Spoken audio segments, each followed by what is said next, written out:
Alice is MIA. She'll stay silent down there until she has a good shot at getting back to us. Sir?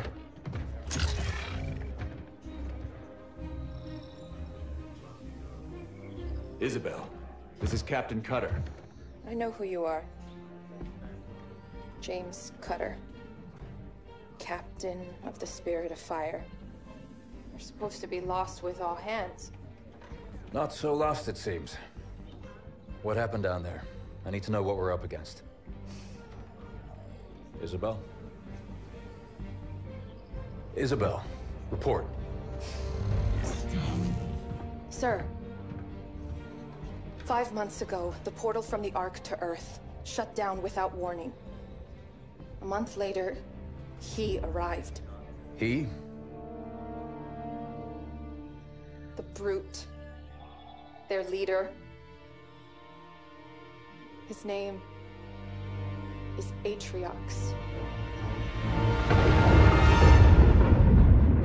During the war, the Covenant used his clan as expendable muscle. Told them dying in battle would speed their holy journey. 40 at a time, they carelessly sent them in. 40 to break the front lines. 40 to die for beliefs not their own.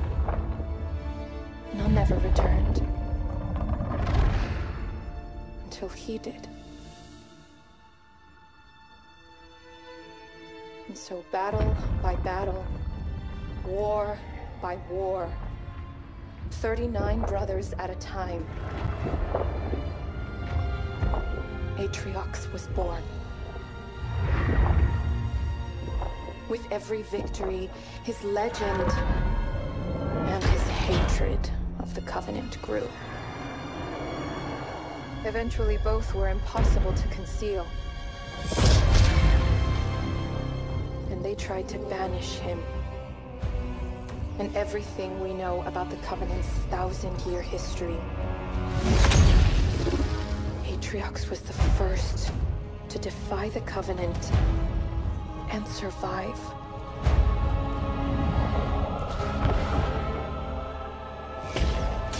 And his defiance inspired others.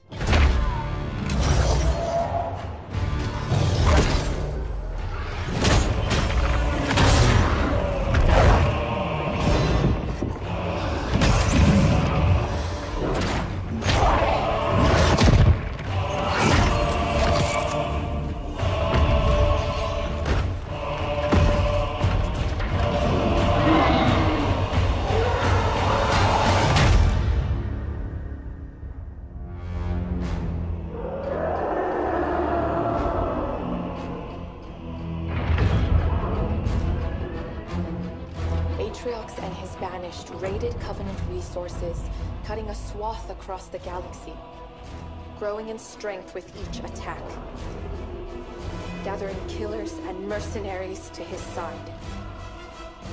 The Covenant had 2 targets in those years, humanity and Atriox. They almost got us, but Atriox, they never came close. The whole damn Covenant couldn't contain him at the height of their power. That's what you're up against. And all you've got is one old ship and half a crew to staff her? We need to run as far and as fast as we can. We are just one ship. And an old one at that. But here we are. 30 years past what anyone could ask of us. Our war is gone. The lives we had are gone. The worlds we knew have moved on. And now, all that we may have left are those standing beside us. And the duty that defines us, battle after battle, fighting side by side, together. Where you see half a crew, Isabel,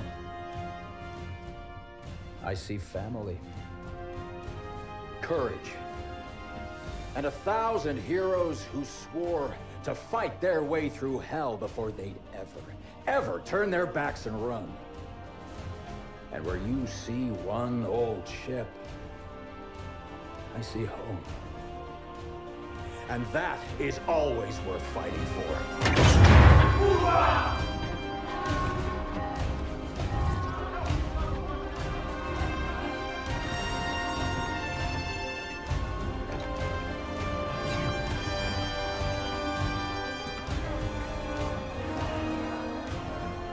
If we don't stop Atriox now, we leave the galaxy at the mercy of a monster.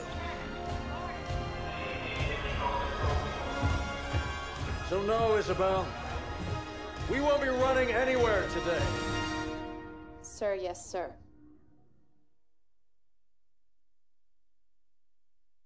Captain, I appreciate a good rousing speech as much as the next AI, but Atriox has had months to set up his forces on the Ark. Even if we could find him, attacking him head-on would be suicide. That's why we have to fight smart by hitting Atriox's chain of command first. Isabel, you know the Banished and their operations here. Where do we start? Decimus. He's one of Atriox's chief lieutenants and the one who led the attack on my outpost. He oversees a Banished salvage operation near the outpost. We need to hit the Banished with a surprise attack to put them on their back foot. Then move south and establish an HQ. Once we have a base, we can begin our attack on Decimus. Captain, Isabel said the portal her outpost was using to contact Earth closed without warning. Once we start this fight, we have no way of calling for help if we need it. That's what you'll be working on, Professor. I need you to find us a way to get word back home. In the meantime, it's up to us to hold the line here. Let's show them what the Spirit of Fire can do. Hi everyone, welcome to Halo Zone. My name is Elite Assassin, and I'm back here with episode 2 of our Halo Wars 2 Let's Play. Now, after that opening cinematic, we finally got an introduction as to who Atriox is, and I must say they really truly hit home that he is a force to be reckoned with. I think it's a very interesting idea that the Covenant was actually fighting a war on two fronts during the entire Human Covenant War, and it wasn't just us they were going after, but they were going after Atriox as well. And while they had some success with us and really pushed us back to Earth, and even though we got pushed back there, you know, we had Master Chief who really helped even the odds in our favor and really turned the tide to win the war. Well, apparently Atriox, basically his army single-handedly kept the Covenant at bay, and they never really had a chance. So that really makes this foe seem pretty damn unbeatable, and honestly makes this campaign very interesting to me, because I don't know how the heck we're going to pull off a victory here if the entire Covenant had problems with Atriox's army, and we had a hell of a time versus the Covenant just with what we had. Now we have the Spirit of Fire, like they said, an old ship. And granted, we have 3 Spartans, but we also saw how effective they were in the first episode when they basically got their asses kicked. And only Jerome really is, I think he's the only one actually that's, we know where he is. The one is MIA, the other one is being treated medically, and there's only him left. And if 3 couldn't take him, Atriox down, or even wound him, what can 1 do? Now, I'll be honest, I don't really know much about Jerome. I don't know if he was really explored much in some of the books. I've read quite a few, but I'll be honest, I don't really remember him much from there, and I don't know if he's ever really fleshed out anywhere else besides Halo Wars. Regardless, though, this definitely sets the stage for a possibly very epic campaign, and it really shows how intimidating these forces should be in Halo Infinite. You know, we do know the Banished is going to be one of the main villains. We don't know if they're going to be the only villain, and I do have a feeling that the Flood might be making a comeback in Infinite just due to the fact that we're on their Halo Ring, and we know that the Halo Rings do happen to house flood samples because the Forerunners decided to keep it for who knows why. Get to their experiments. And who knows, I do believe, from reading the Forerunner trilogy, it's been a while since I read it before, Halo 4, so my knowledge of it is a little hazy, but I do know I've seen some people say this might be the ring where some of it takes place, and that is the case. There was a flood presence here, so I definitely wouldn't count out the chance that we're going to see some flood in Halo Infinite. But while I'm on the topic of Halo Infinite during this Let's Play, last week we got the very unfortunate news that Halo Infinite is going to be delayed to 2021. And we really don't have any idea of how long into 2021 we're going to have to wait to see it. We don't know if this will give them more time to give us a multiplayer flight, which I really hope we do see.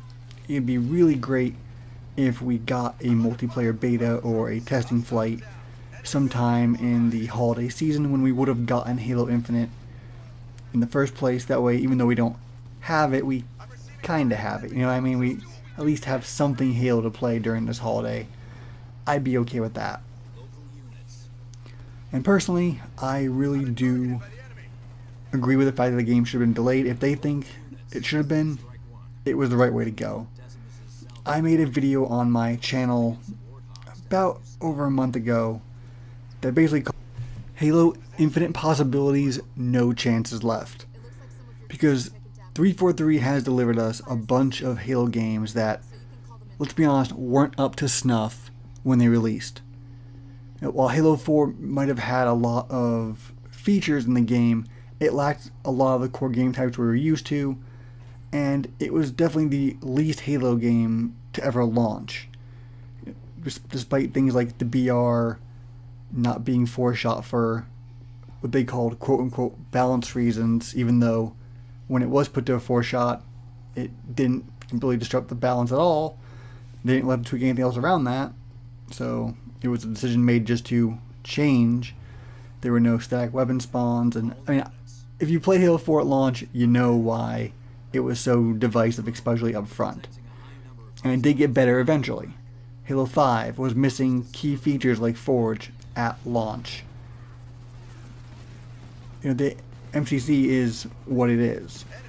So they don't have a good track record giving us complete working games at launch. And if Halo Infinite were to launch like that, for a lot of Halo fans, that might have been the last nail in the coffin. Though we love the franchise, you can't say you have faith in 343 anymore if on their third attempt at a full Halo game, they can't get it right. And I just feel it'd be very frustrating for us, but knowing that they made the very hard decision to delay the game and they're going to try their best to deliver a good quality product at launch makes it feel a bit better about it. Yes, I'm obviously sad that we're not going to be getting it this year. Part of me starting this series on Halo Zone was to lead up to Halo Infinite and hopefully finish this, well, hopefully well before Infinite was going to come out. But it would be right up to there. If people were interested in Halo Infinite, they can come back, watch this, learn about the Banished, and catch up. And now, this will be, of course, be finished before Infinite comes out. Now that's next year, but there'll also be a lot of time between now, so kind of sucks. It would have been nice to have it lead like maybe in like a month before it comes out instead of now months. I definitely have hope that we'll see the game sometime maybe second quarter next year, but I don't know, there's a little tiny voice in the back of my head going, we might not see it to holiday next year, and I really hope they don't do that extreme of a delay. But if they were, they need to give us like a Halo 5 style beta. So not just have that beta or flooding whatever last a week or two. If you're going to delay this game until next holiday season, you better give us like a month with that game. Let us really test the multiplayer. Let us find things that are wrong with it. Let us have input. I know they're going to need time just to work on the game in general, but if you're going to have that much time, you might as well let us play with it and see if there's any things that we would like to help fix. So when it comes out to critical acclaim from reviewers and fans. Now that my little Halo Infinite talk's over, I do want to go over what you're going to be seeing in the rest of this video, because right now we're just getting our first base, and from here on out, the gameplay is going to be cut up a bit with me doing certain objectives and leaving out a lot of my unit building and just walking around the map looking for things. Because I'll admit, a lot of my time was that. Me trying to figure out where these outposts or where these the energy optional things were, figure out where Decimus's base was, figure out what I could build, and building one base and an optional base. And I will say I was kind of shocked, and maybe I shouldn't have been, by the lack of things I was able to build. This is really the first mission I'm able to build things for my base. And just kind of the way it's set up was quite a bit different than it was in Halo Wars 1. So it definitely caught me a little bit off guard. Like, for example, in the barracks in Halo Wars 1 is where you made your basic Marines, and your other Marines had the upgrades for them. While in this, base Marines are actually built out of your main part of your base, the fortress, and the other units are built out of the barracks. So that was a little weird. I know we do have Warthogs for this mission, and I think that just for this mission, they were made automatically if we lost them. I was kind of confused why you couldn't make more, and I kind of understood at the time, because while playing through Halo Wars 1 with my buddy, we made the joke that who needs people, who needs tanks, when you can just have a giant flurry of Gauss hogs to murder everything. So I guess they might have toned that back what you could do, because in playing through 1, we definitely noticed there were times where we could just sit back, build a ridiculous army, and just bum rush everything by the end. So they might have maybe nerfed that a little bit. And I really don't want to bore you guys with that kind of gameplay, because like I said in the last video, I'm not the best real-time strategy player myself, so I might take a while to make decisions, and I don't want the gameplay me just sitting there not really doing much take up a lot of your time. I want these episodes to hopefully never go longer than half an hour if they don't have to, not including cutscenes. And I think this mission, when I was finished, took like 45 minutes. So I did quite a bit of editing to get it down, and hopefully you guys will enjoy it. If you guys would like to see how I build the base in later episodes, when I have more access to a lot of the other installations, I will gladly do that, and please let me know in the comments if that's something you'd like. But for right now, I feel especially on these beginning levels where there's really not much you can do besides build supply pads, generators, upgrade the base, barracks, and really basic troops, I felt it was best just to kind of show the objectives, some of the chatter between Captain Cutter and Decimus when you take a place, and that's really all I had time to show. I will say some of the buttons are a little bit different from Halo Wars 1, so it's taking me a little while to get used to that. But overall, I definitely am enjoying the game.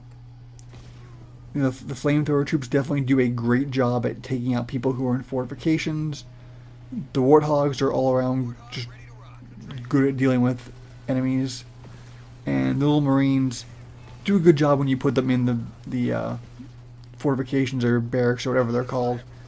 One thing I did do by accident, and I think I skipped to show it a little bit later on, is I do put one of the flamethrower units in one of the towers to watch over one of the settlements, or little power nodes, whatever they are. And unfortunately, the flamethrowers can't hit the ghost from the tower, so they're sitting there just shooting their fire, but no damage is being done to the ghost. And I try to let them on the ground to fight it, and it doesn't go too well. So, lesson learned. I will point that out when it happens.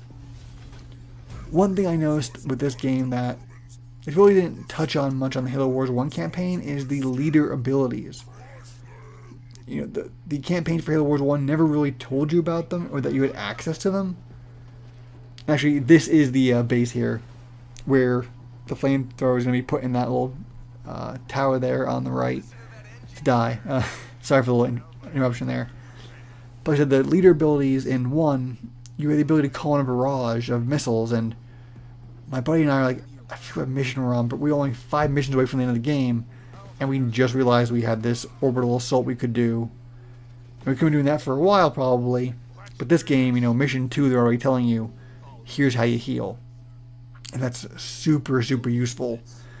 In the first game, you could eventually upgrade your Marines to be medics, so then when out of combat and standing around, the medics would start healing each other. Your units would heal each other. And I'm not sure if that's going to be a thing in this game, but having that ability to call in the healing whenever it's off cooldown and you have the resources for it is great. And I love the fact that it takes both a cooldown and resources, so it's not too overpowered. I definitely do like how to have that balanced.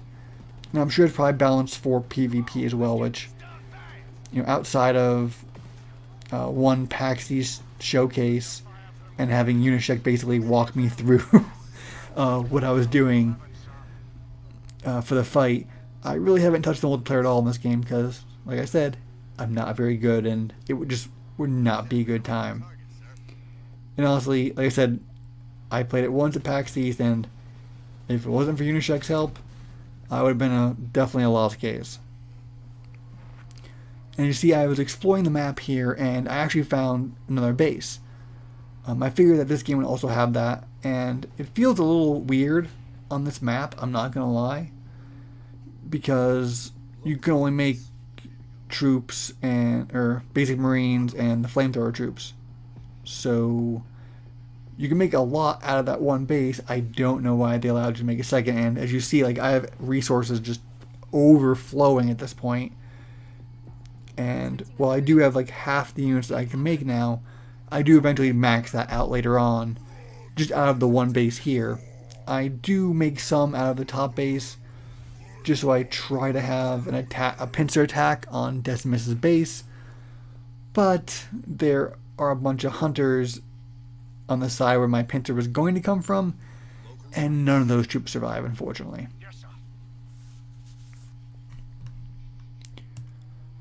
I will say overall, I'm definitely enjoying this game, and the pace definitely seems to be going pretty well. One thing I wasn't really sure about with this game was how it would flow compared to the first one, because the first one had its ups and downs, that's for sure. There was one level was just a straight scare boss fight, which was really cool. And I hope we get to see stuff like that in this game. You know, the opening cutscene had some weird banished scarab type thing, so I'm kind of afraid to see that as a boss. But it would be cool to kind of bring a throwback to the first game, where you have, you know, the head of the scarab and a base, and you have to destroy it before it destroys the base again. That was a really fun boss fight, and I really hope we see something like that again. Now here, as you see, I have my pincer attack going. My top group up there was trying to attack, and I was going to come in the front. And while we do make some headway here in the front, my top group does get absolutely decimated because I didn't realize there were hunters up there. And when it comes to this, I will say I was kind of surprised at how few people were defending the beginning here. Up here it is. See, I have my little flamethrower guys up there, and this is what I was talking about before. The ghost is basically not getting hurt at all, and they're just getting destroyed up there by that ghost.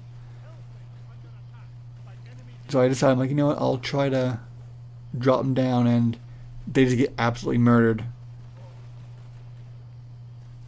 So I try to save them and send them up to the garrison as fast as possible, but it really doesn't do much. Now, as you see here, I skipped forward just a little bit. I now have like 68 out of 80 people. I really just made a giant army from the main base and just sent them straight up into this base here. As you see, there is the hunters up there that destroyed my pincer force. and I decided to bring some more Hellbringers, which are the flamethrower troop guys, in to help. And I just decided to all out attack the base, destroy it, because that's what we were here to do.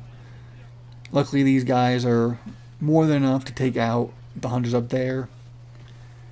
And I actually was kind of surprised at how few enemies there were in the base. This was taken, you know, relatively painlessly.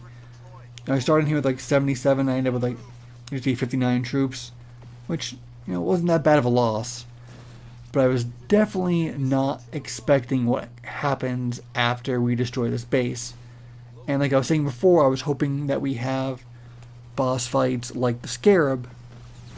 Well, I was very happy to see a boss fight happen actually at the end of this mission, because I was not expecting it. I really don't think there were many boss fights like this in the first game, and it would be really cool if we have stuff like this throughout the rest of the campaign, and we get to fight a lot of Atriox's minions, and it also makes me wonder if we get to fight Atriox himself at some point in this game. That'd be really cool. Because it'd be really interesting to see if he is still alive to, you know, possibly be a pain in the Chief's side come Halo Infinite, or if we're just going to be dealing with the guy we saw talking during the trailer.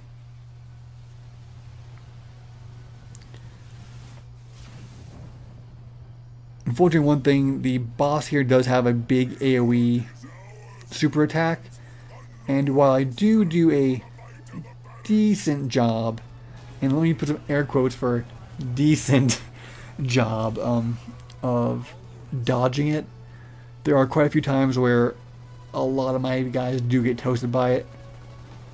In one point in particular, I had a minion, I think coming from the top base, who I try to get to run across it because I use all units. I think it might be here.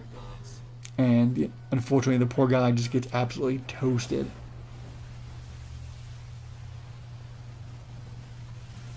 Luckily you do have a good amount of time to dodge it before he brings that down.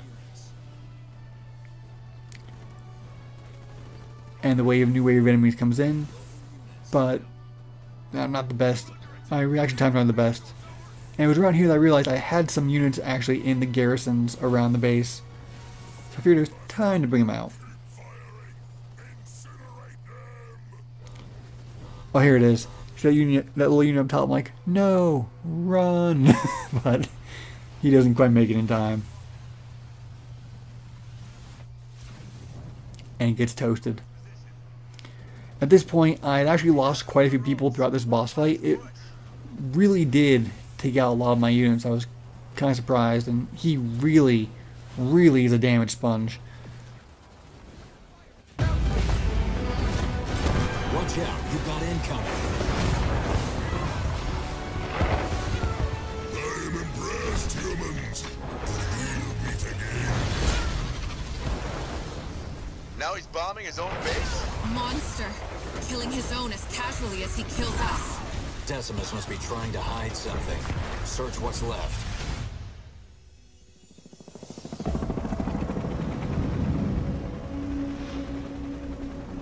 We found something, Captain. Uploading now.